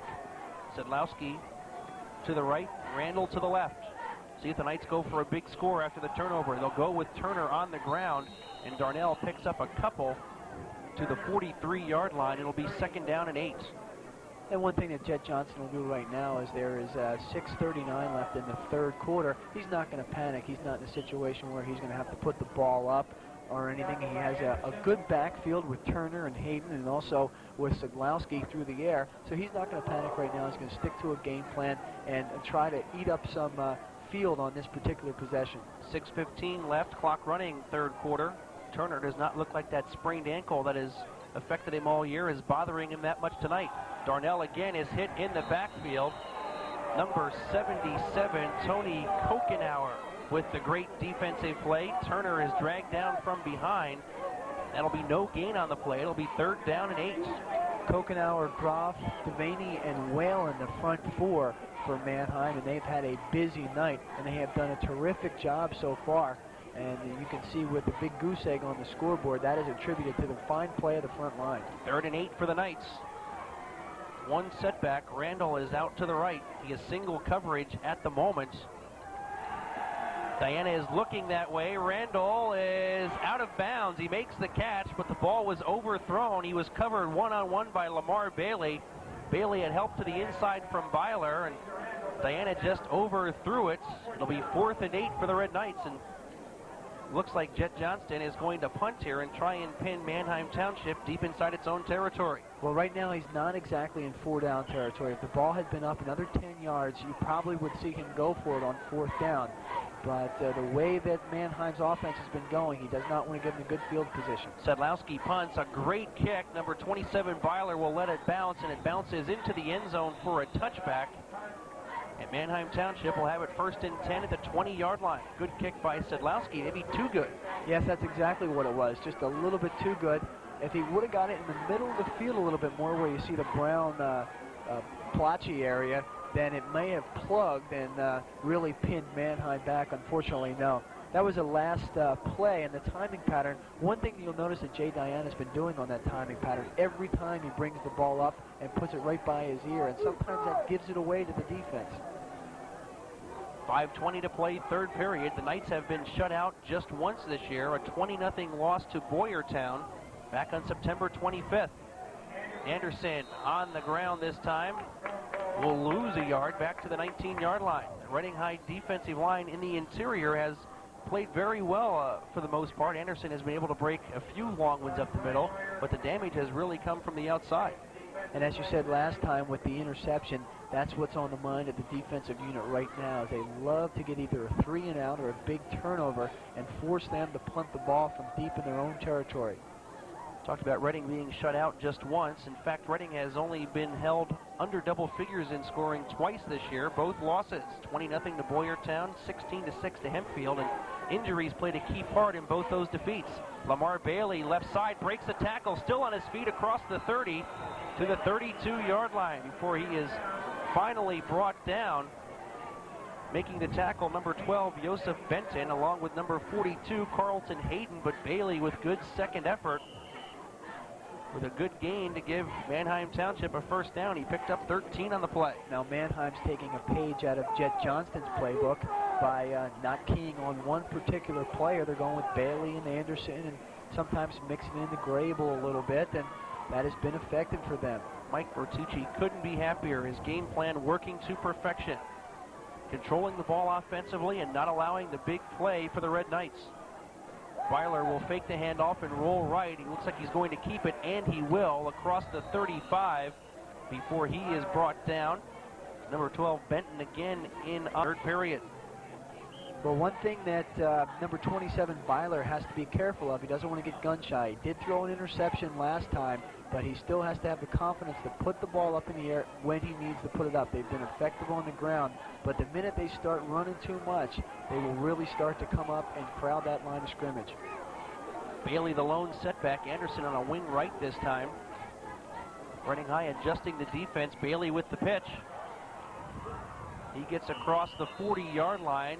He'll be shy of the 1st down marker by about a yard. It'll be 3rd down and 1.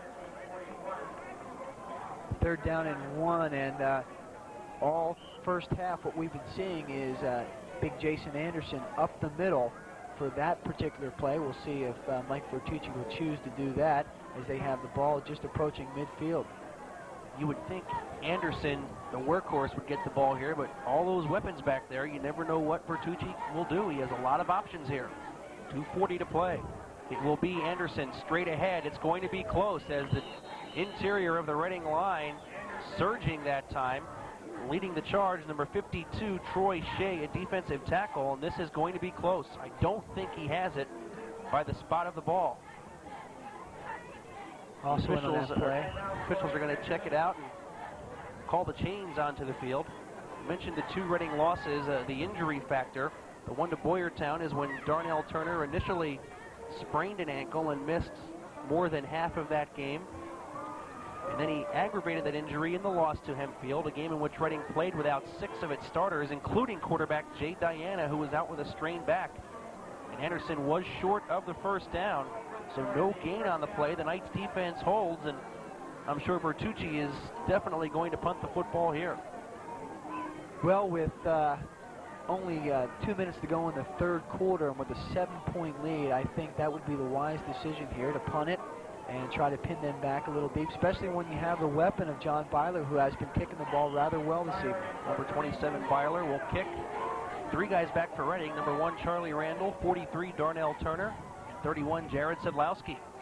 High kick. Sedlowski calls for the fair catch. He'll let it bounce, and it bounces sideways along the 30-yard line to the 31 of the Red Knights, and that's where they will have it, 1st and 10, with 2 minutes and 10 seconds to play in the third quarter. It's 7-0 Manheim Township. And that time, Steve, the punt did go to Charlie Randall, but it was fortunate that he got off a high kick, allowing the coverage to get down there. And anytime that you do that, it's a good situation because you're surrounded by white shirts, and that caused Randall to call for the fair catch.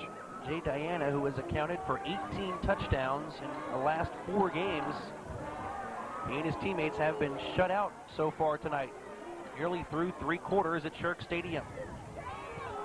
Turner on first down, a good hole on the left side, across the 35, gains about 4 on the play, 2nd down and 6 for the Red Knights. Turner now with 17 yards on 7 carries. And on the tackle there, number 56, Lauren Freund, he's starting to turn in a pretty good second half. He's just a junior and not a very big guy, just 175 pounds, but he plays with a lot of intensity. 1:25 to play, 2nd and 6 for the Knights at their own 35-yard line. Backs are in the eye. Chauncey Martin now the tailback. Martin wears number 6. Diana will throw, looking down the left sideline. Sedlowski breaks it up, actually. A great play by Sedlowski as Byler came from his safety position and nearly picked that one off, and Sedlowski was the one who broke it up. Once again, in that timing pattern, Diana comes out, brings the ball right to the ear, and when you're a safety or a cornerback and you see that, the first thing that you're going to do is converge over on the receiver because they have not yet run a fake that way. If they bring that ball up and maybe run a draw play off of that or come over the middle, that play might be a little bit more effective. 3rd and 6 for the Knights. Diana has missed on his last 4 passes. He's 3 for 9 in the ball game. This time he's looking for Sedlowski in a deep slant, and it's intercepted by Graybill at the 48-yard line. So Graybill back into the game. Not a good throw by Diana. Missing badly. Sedlowski was open on the slants. And there's a turnover for the Knights with 1 minute to play in the third quarter. Manheim Township takes over, leading by a touchdown. That play is set up by the inability to run, as Graybill stayed at home at all times, never came in at all to pick up the running play, which he knew wasn't coming. Being able to be back at that safety position, the ball right in his hands for a big turnover. You saw Sedlowski was open. Diana just missed him. Byler runs the option right side. He'll keep it across midfield. Still going. Breaks a tackle. He has room down the left sideline. Chauncey Martin will try and cut him off, and he knocks him out of bounds at the 10-yard line. Great 2nd and 3rd effort by John Byler. He picks up 41 yards on the play. 1st and 10 at the 11-yard line. And Byler is having some kind of game. You mentioned the 2nd and 3rd effort. He is hunched over. He comes in 1-2 times. There's 1 tackle, 2 tackle that he misses. Then he has enough speed to get to the outside. Good block out there in the front, which brings Chauncey Martin, the only man to take him down, and he's dragged down after a big gain. Byler, 11 carries for 98 yards. He scored the game's only touchdown. 9 seconds to play in the quarter. Byler will fake the handoff to Bailey, left side again. He runs into trouble this time as Troy Shea wraps him up and puts him down for no gain. Number 52, Troy Shea, the 6-foot senior linebacker, holds the quarterback to no gain as the clock runs out in the third quarter. 1 period left at Albright College. Manheim Township still leading Reading High by a score of 7-0. Back with more right after this. Okay, this...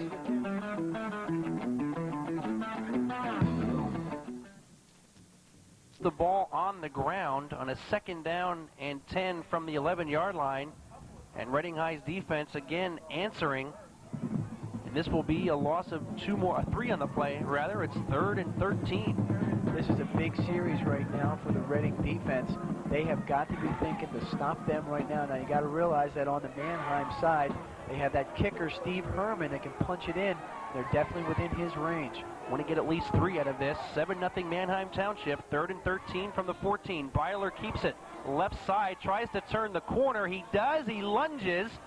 He hits the pylon, but I think he's going to be ruled out of bounds just inside the 5-yard line. This is going to bring up a very interesting call for Mike Bertucci. He's going to have 4th and about 2 from the 3-yard line. Mike Byler again with great second effort. They're going to mark it closer to the 4, so a gain of 9 on the play puts Byler over 100 yards tonight. 13 carries for 107. And I think they're going to kick the field goal. Herman is out there. He has the tee placed between the 10 and the 11-yard line. This will officially be a 20-yarder as the ball is not to the 11-yard line. Looking to give Manheim Township a 10-0 lead out of the hold of Byler. Good snap. The kick is good as well. 20-yard field goal for Steve Herman. And with 11-12 left in the 4th quarter, Manheim Township extending its lead over Reading High to 10-0. You see John Byler walking off the field. He has taken over this ball game in the 2nd half and has done it all. He has set up the field position with a fine 41-yard run. And I think, Steve, when you get the ball down there, and you mentioned it set up an interesting call with 4th and 2, when you have a kicker like Steve Herman and you know you're almost guaranteed 3 points, your defense has been playing outstanding with just 11 minutes to go. I think it's a good call by Bertucci to put the points on the board and say, hey, Reading, you're going to have to score twice. Only the 2nd time Reading has allowed points in the 2nd half of league play this year. Knights are now down by 10. It's 10-0. Reading High has really only threatened once, getting to the 16-yard line in the 1st half. Herman to kick off. He wears number 2, 43 Darnell Turner, 31 Jared Sedlowski back deep for Reading. Another squib kick takes a high hop to Dean Schroeder. Schroeder will return it to the 40-yard line. That's where Reading will have it, 1st and 10. The first one to get to number 49 Dean Schroeder was number 80 Matt Townsend. Now Reading will have good field position. I mentioned on that last series, they do not want to panic, and they're in that same situation. They have a high-octane offense. Jay Diana leads the Berks in passing. He's got good weapons in Sedlowski and also Turner running the ball. So, 10 points down with 10 minutes to go. They're not out of this ball game yet. Sedlowski has thrown for over 1,100 yards this year, only 56 of them tonight. Or rather, Diana, I should say. He's looking deep down the middle. There is a flag on the play. Charlie Randall, the intended receiver, he was overthrown. This could be defensive holding. It was thrown from the secondary.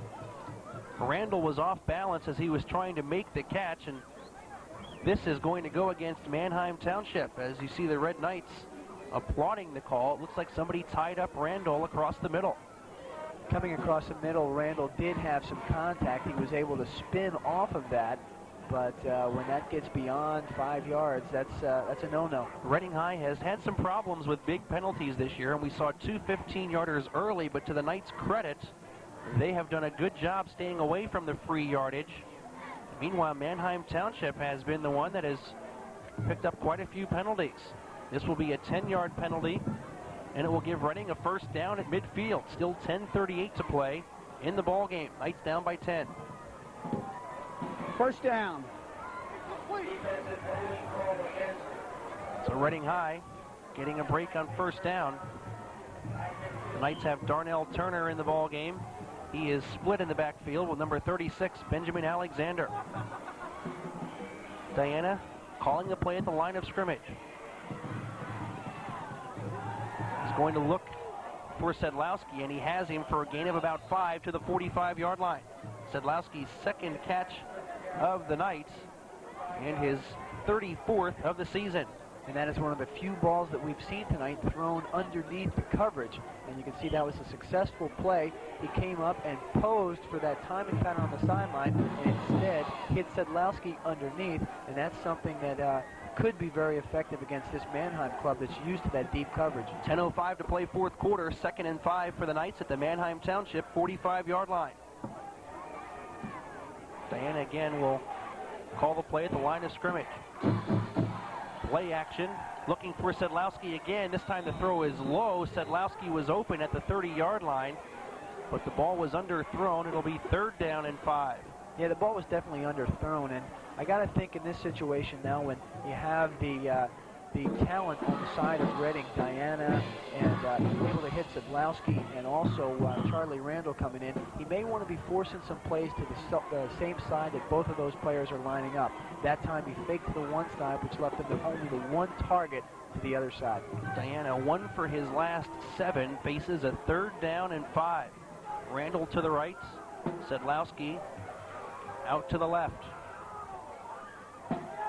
Diana looks right. He has Randall, who's wide open. He needs to get across the 40 for the first down. He does it, and he slips a tackler, getting down to the 37-yard line. A gain of 8 on the play, and that'll give Reading High another first down. Good job by Randall, and he took advantage of the defense playing very soft on him because of the great speed.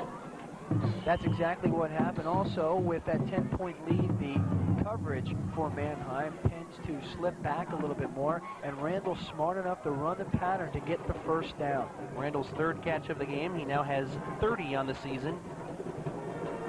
Diana with play action again. He has some time to throw. The pass is complete to O'Neal. O'Neal slips a tackle just inside the 30-yard line. Another good pickup on first down for the Knights. James O'Neal, his 9th catch of the season. Number 3 is a 6-foot junior. They're going to mark it actually for a gain of about 8 on the play. Everybody to the strong side that time, and then O'Neal slips out to the weak side, and he is all alone out there and picks up nice yardage. 2nd and 2, 8:55 to play fourth quarter. Reading at the 30-yard line of Manheim Township. Diana to throw again. There's a flag on the play. The timing pattern to Randall is there inside the 20-yard line. Out of bounds at the 17, but now we'll check on the flag. This could be a costly penalty against Reading High, or it could be offsides against Manheim Township. Looks like by the indication of the Blue Streaks players that it's going to go against Reading. Illegal motion. So instead of a first down at the 17, Reading will face a 2nd and 7 at the 35-yard line. It appears that one of the backs for Reading was not set when the play was called. That will nullify the game. Fred, 5 yards. Don't forget, next week we'll have the traditional backyard rivalry to wrap things up in the regular season here on Berks Cable. Wilson at Governor Mifflin. That one for you here on Berks Cable, and Randy Stevens will be back with us next week. Check your local listings for the times of the replays. Randy off this week doing his lawyer thing. That's right. Force me back in the booth. Couldn't be happier.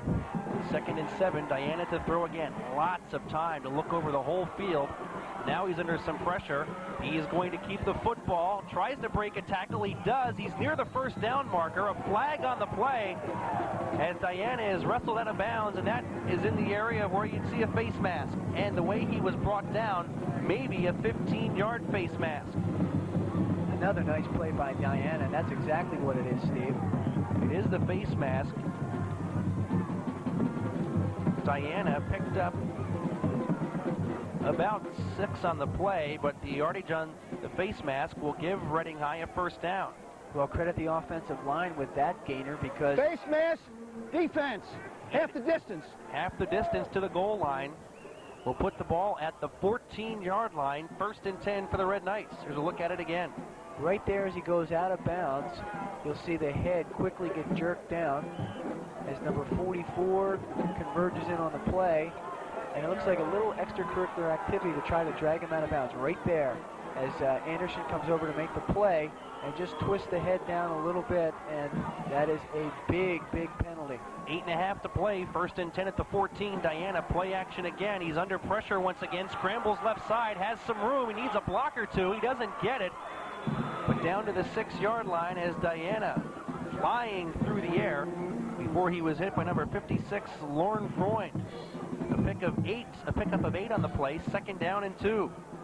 Well, a play ago, the yardage was credited to the offensive line. On this one, all the credit goes to number 10, quarterback Jay Diana, as he saw nothing doing on the strong side, cuts it back to the weak side, and they will turn upfield to pick up some nice yardage. Reading High, its deepest penetration of the ball game, inside the 10.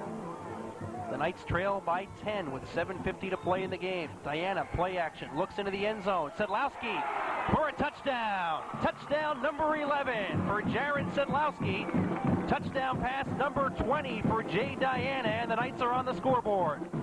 That is a fine hookup by Diana to Sedlowski, as number 79, Wade Devaney, was in the face of Jay Diana the whole play, and Diana having enough wherewithal to step up after the good fake by to Chauncey Martin to see Sedlowski in the corner of the end zone right before the track that cuts in to the end zone in this unusual field. But that's 6 points nonetheless. Looks like they'll go for 2. The Knights are going for 2. They're 7 for 15 on 2-point conversions this year. Diana under center, play action again. He's under pressure.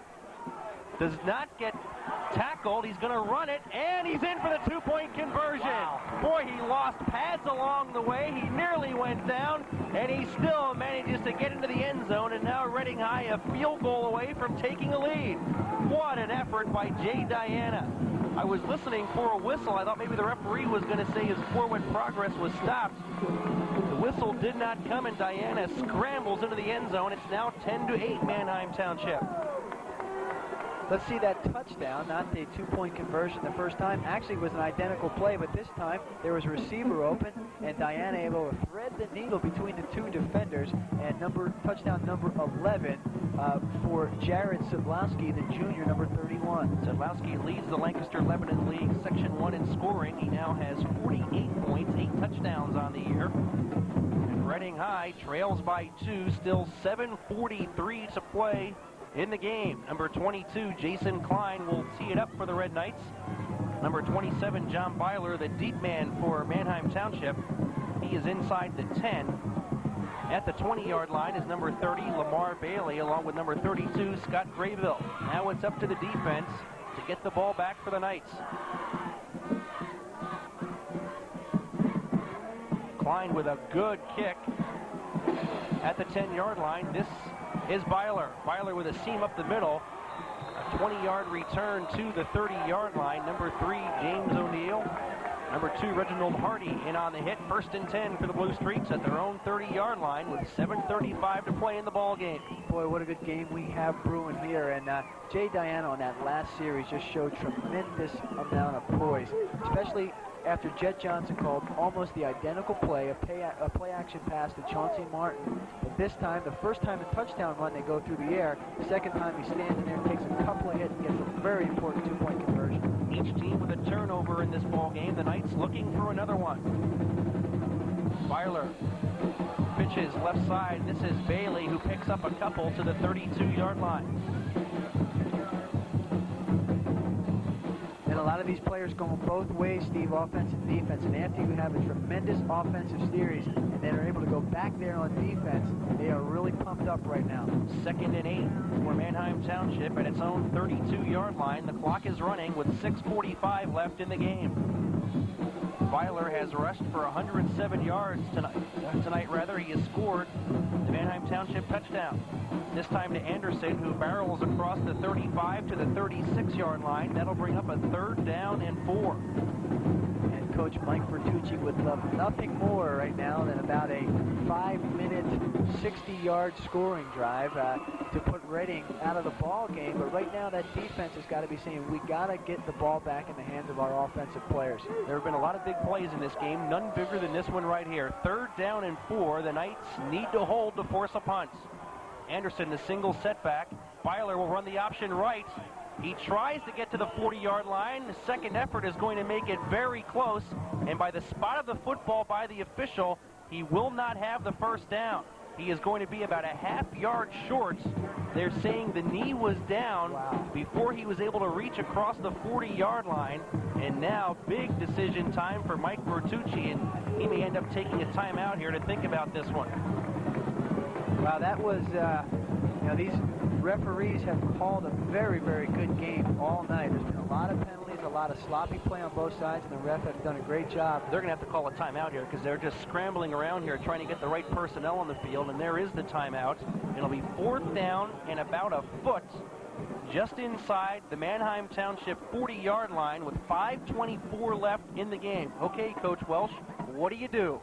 Well, you know, they've had the great ground game all night with Anderson coming on the inside and Byler going on the outside. If it was 10 yards up a little bit further, maybe you have you know, a little bit more confidence, but you do not want to give Reading the ball back in this situation right where they are. And 5:24, your defense is playing pretty well. I might be inclined to kick it here. I would tend to agree, and the tendency might be to try to run Anderson up the middle. He can just fall forward with the strength that he has and pick up the necessary yardage, but then that word "but" comes in. If he doesn't make it, I mean, you're going to give Reading High that much more to work with, plus at the 40-yard line, you could be asking for a lot of trouble. Plus, no question about the momentum that will shift on the Reading side, and they'll come back on the field on the offensive unit and just be incredibly pumped up, more so than they are right now. It's a tough call. I think they're going to go for it, and they are. 4th and a foot at the 40-yard line, just under 5.5 to play. Byler keeps it. He breaks the initial tackle. He's going to go outside and get the necessary yardage for the first down. Reading High had him stopped behind the line of scrimmage. Byler bounced off the wall of tacklers and picks up 6 for the first down. What an effort. There is one tired quarterback right now, a guy that has pretty much done it all tonight. John Byler running to the inside, running to the outside.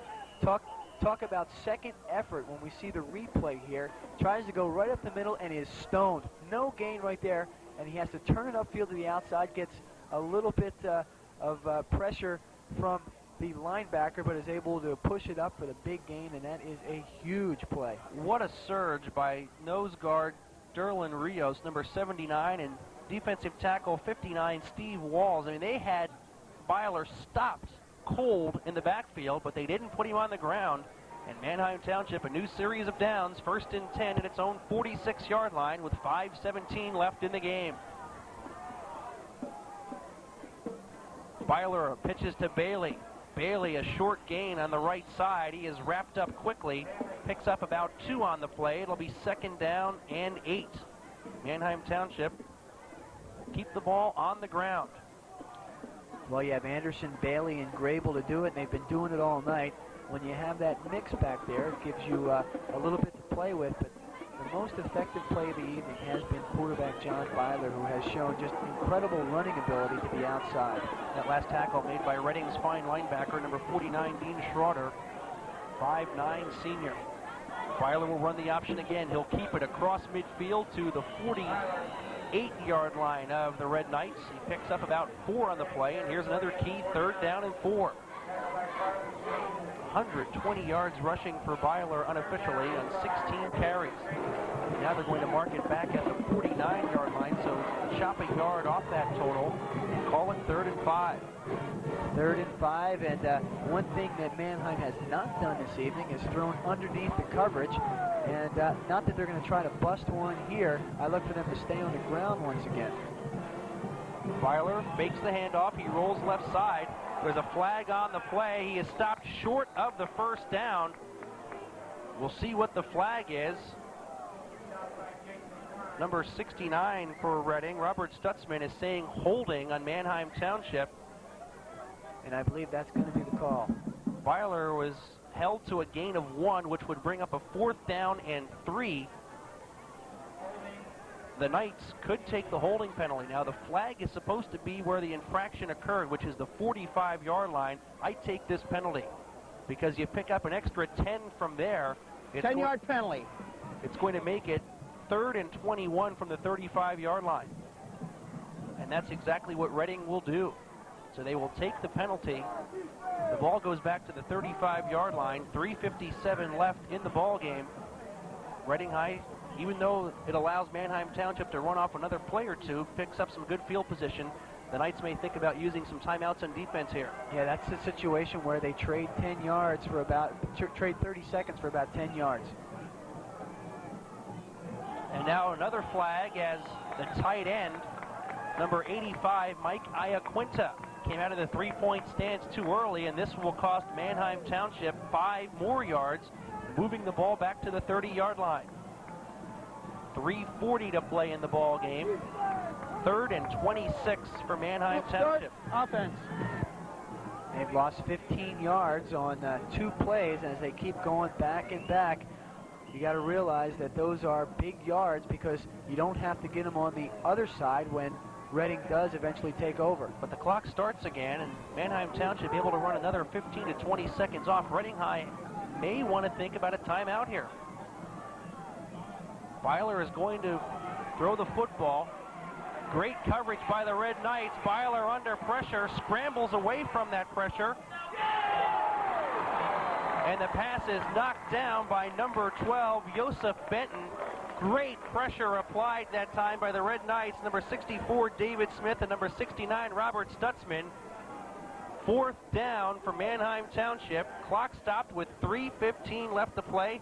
The Blue Streaks have yet to pick up any yardage through the air tonight. Smith and Stutson in there, but once again, the scrambling ability of Byler as you go to the right side. Nothing there. He's going to come back, gets a nice block in there, and then throws the ball upfield. A good play by Youssef coming in to break up the pass. Number 34, Alex Meekum, was the intended receiver. Byler's punt caught by Darnell Turner at the 39-yard line. Spins and breaks the tackle. Out to the 49-yard line of the Red Knights. Reading High will have it. 1st and 10, trailing by 2 with 3:03 left in the ball game. Here we go, because Reading defense does their job. We're saying to the offense right now, hey, we got you the ball back. You got 3:03. The ball's at midfield. You're the best offense in the county. Let's see what you can do. Reading High's place kicker has been Jason Klein. If I'm not mistaken, the Knights don't have a field goal all season long.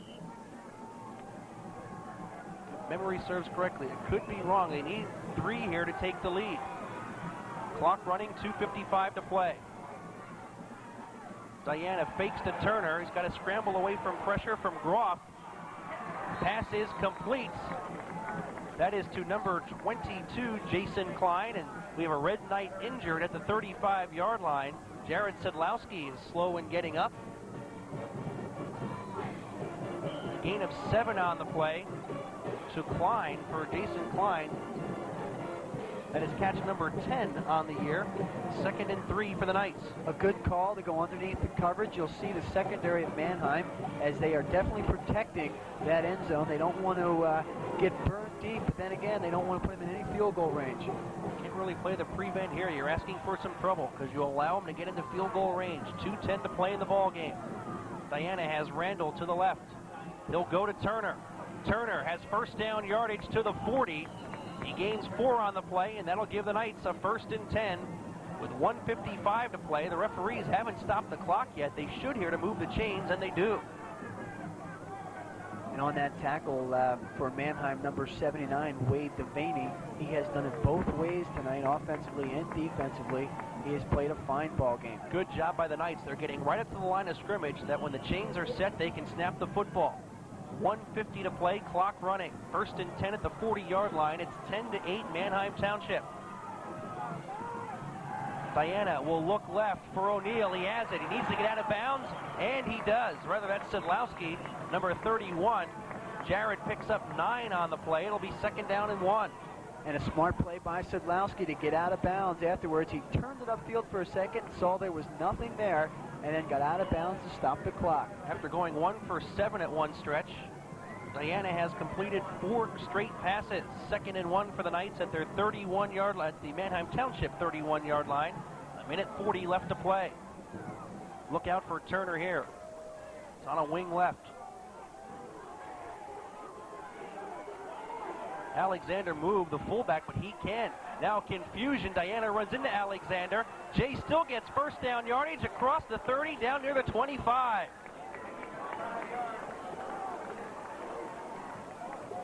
Well, Steve, they call Jay Diana the Randall Cunningham, and you see exactly why there. All kinds of confusion, bumping in to the running back and still able to turn upfield for first down yardage, but I think right now he would trade in that Randall Cunningham for a couple of John Elways. 1:25 to play.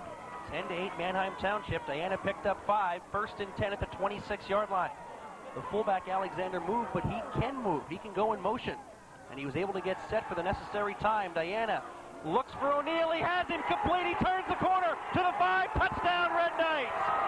Jim O'Neill for the touchdown from 26 yards out, and the Red Knights have their first lead. Unbelievable.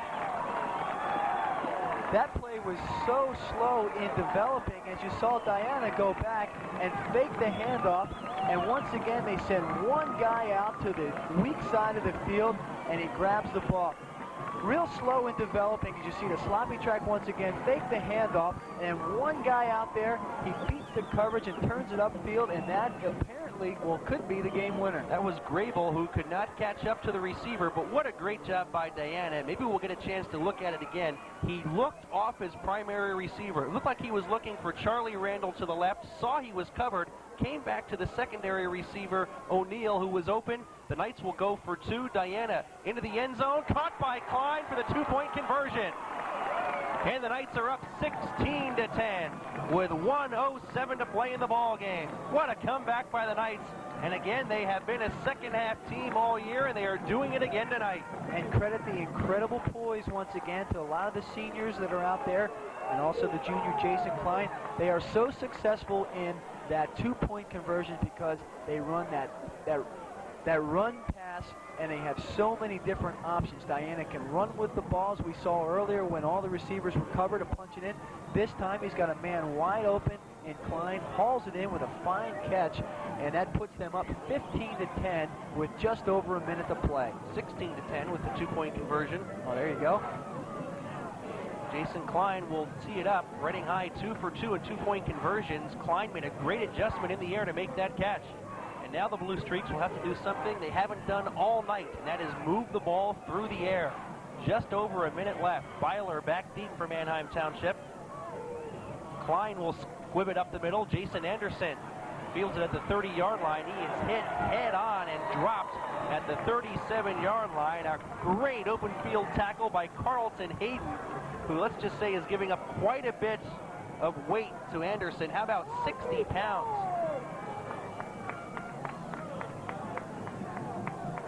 Now Byler, what he's going to have to do is put the ball up, or at least roll out to where he can run it if there's nobody open. 55 seconds left. Byler. Pass is tipped, but he has Graybill in the left flat. Graybill tries to get out of bounds, and he does at the 46-yard line.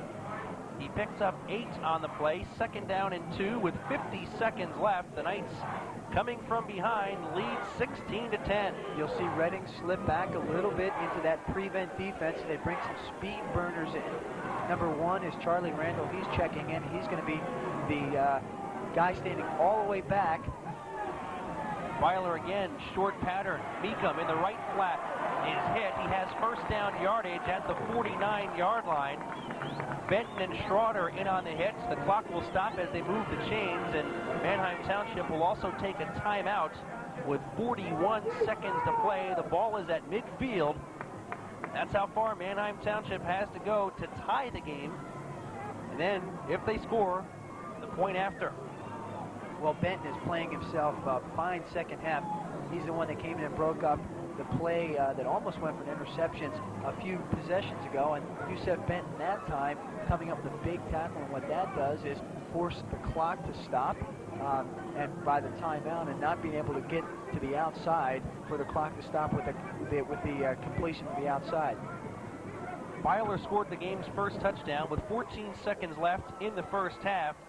Steve Herman's kick was good to make it 7-0 at halftime. Herman kicked a 20-yard field goal with 11-12 left in the fourth quarter to make it 10-0. 3.5 minutes later, Jared Sedlowski, a 5-yard pass from Diana. The 2-point conversion was good. And And with 1:07 left, Jim O'Neill, a 26-yard touchdown pass from Diana. The conversion again was good for 2 points. It's 16-10. Diana with 2 touchdown passes, giving him 21 on the season. 1st and 10 for Manheim Township. Byler looking for it all. Chauncey Martin is there and breaks it up. Chauncey Martin on Steve Herman one-on-one, and Martin knocked it away. It's 2nd and 10. Fine play by Martin as Byler goes back and chooses to throw in the double coverage. Really, with the clock ticking down to 35 seconds, only has a few options here. Can't get it done on the ground, so he's got to throw into double coverage as Martin came over and made the fine play. Martin with him stride for stride did a good job of looking back for the football to avoid any pass interference penalties should there be some contact. And he was able to break it up. 2nd and 10. The ball just inside midfield. 35 seconds to play. Byler under heavy pressure. The pocket collapses. He maintains his balance and now is chased down and tackled by number 55, Alex Brown. Did he get out of bounds? I think the official is saying that he did get out of bounds. It'll be a loss of 2 on the play, bringing up 3rd down. The yardage to go doesn't really matter as much here as the time left on the clock. 27 seconds to play. And Alex Brown coming all the way over from his linebacker position on the far side to force that out. Showed great hustle. And it looks like that Byler is going to have to pull some magic out of his hat with only 27 seconds left to play. The Knights up by 6. 3rd down at the Manheim Township 48-yard line. Byler with 2 receivers to the left. Better protection this time. He is looking for Graybill. The ball was behind Graybill. It falls incomplete. And now it's 4th down with 21 seconds left. Looked like Graybill maybe was open for a split second.